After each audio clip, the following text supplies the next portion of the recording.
Disebutkan di dalam Al-Quran, Allah Subhanahu wa taala berfirman, "Faman a'rada 'an dzikri fa inna lahu ma'isyatan danka wa nahsyuruhu yaumal qiyamati a'ma." Barang siapa yang berpaling daripada berzikir kepada aku, yang ini mengingati aku, mengingati Allah Subhanahu wa taala,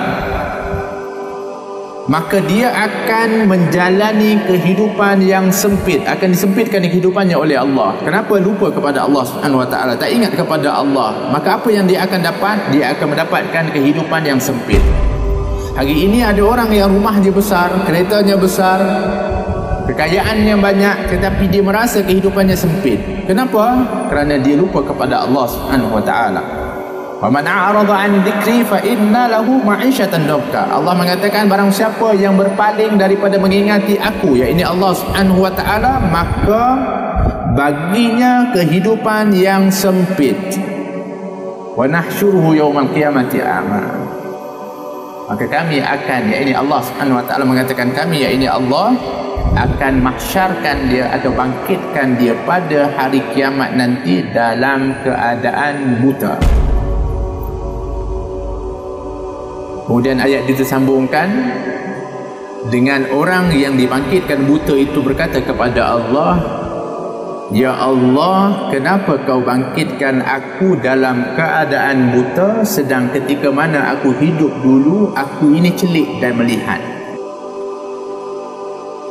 Bermakna pada dasarnya orang yang dibangkitkan buta itu, ketika kehidupannya di dunia, dia hidup dalam keadaan celik dan melihat. Tapi kenapa? Kerana dia lupa kepada Allah ketika di dunia, maka di akhirat dibangkitkan oleh Allah dalam keadaan buta.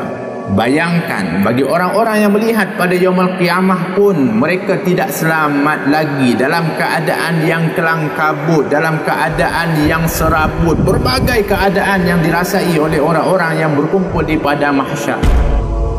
Mana lagi dengan matahari yang sejengkal di atas kepala, bagaimana keadaan peluh yang menenggelamkan akan orang-orang tertentu dan sebagainya.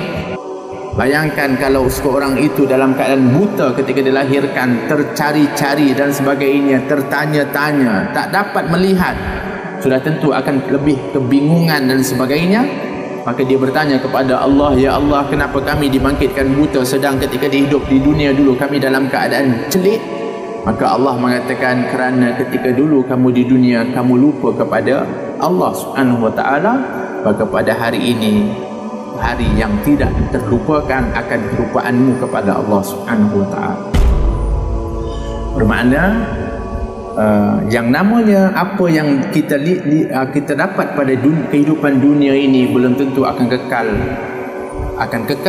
Mungkin belum tentu kekal di dunia, bahkan mungkin akan tercabut ketika mana di akhirat nanti, seperti mana penglihatan seseorang itu. Ianya bergantung kepada perbuatan, amalan, keadaan seseorang itu kepada Allah Subhanahu wa taala.